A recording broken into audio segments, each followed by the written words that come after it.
चलिए हम लोग आते हैं क्वेश्चन नंबर 9 पे। क्वेश्चन नंबर 9 क्या था कि यहाँ से हम लोग को ए पी बी का हम लोग को यहाँ से वैल्यू निकालना है। अगर ध्यान से देखा जाए तो ए पी बी जो है क्या वो ट्रायंगल है हमारे पास, इसी ट्रायंगल में ये वाला एंगल हम लोग को फाइंड करना है ए पी बी।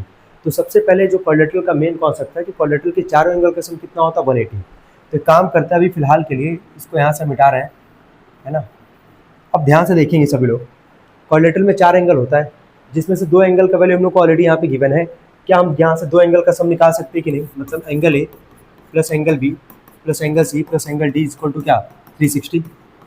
ठीक है, angle A plus angle B, क्या सी और डी का वैल्यू गिवन है 100 प्लस में 60 इक्वल टू आ जाएगा 360। 160 जोड़ेंगे यहाँ पे आएगा, उधर ले जाके जब माइनस करेंगे तो angle A plus angle B बराबर 360 में से 160 माइनस कर लेंगे, यह आ जाएगा 200। क्या यहाँ तक कोई डाउट किसी को? क्या एंगल ए और एंगल बी का वैल्यू हम लोग को मिल गया कि एंगल ए और एंगल बी का जो सम है हमारे पास वो कितना है 200।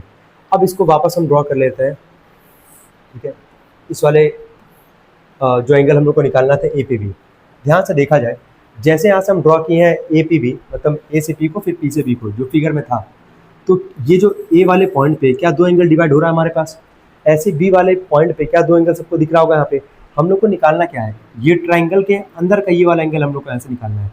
तो ट्राइंगल के अगर बाकी का ये जो 2 एंगल है इसका नाम अभी फिलहाल के लिए 1, इसका नाम लिख देते हैं 2। अगर ट्राइंगल के अंदर का ये दोनों अगर एंगल पता होगा तो ट्राइंगल के तीनों एंगल का सम कितना होता है 180। अगर ट्राइंगल के तीनों एंगल का सम 180 हमारे पास, तो ये 2 एंगल पता रहेगा तो तीसरा तो अपने आप आ जाएगा हमारे पास। ठीक है, तो एंगल ए और एंगल बी का सम हमारे पास 200 है हमारे पास। अगर इन दोनों एंगल का हम हाफ ले लें, angle A half of angle A plus half of angle B is equal to 200 upon में 2, मतलब हाफ लेंगे तो दोनों तरफ ही लेंगे बेसिकली।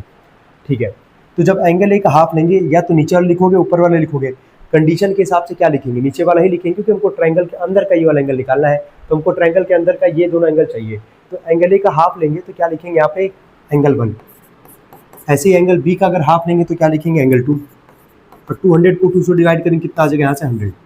क्या यहाँ से एंगल ए और एंगल 2 का सम मिल गया हम लोग को 100।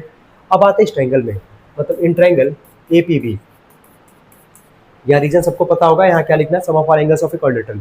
अब ए पी बी में आए तो एंगल 1 प्लस एंगल 2, और इस वाले एंगल का नाम क्या है एंगल ए पी बी। क्या इन तीनों का सम होगा 180, और यहाँ ब्रैकेट में हम लोग क्या लिखेंगे एंगल सम प्रॉपर्टी।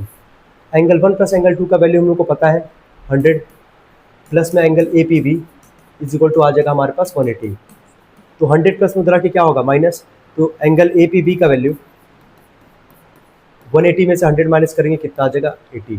तो काफ़ी आसान सवाल था, नोट कर सकते हैं इसको सभी लोग।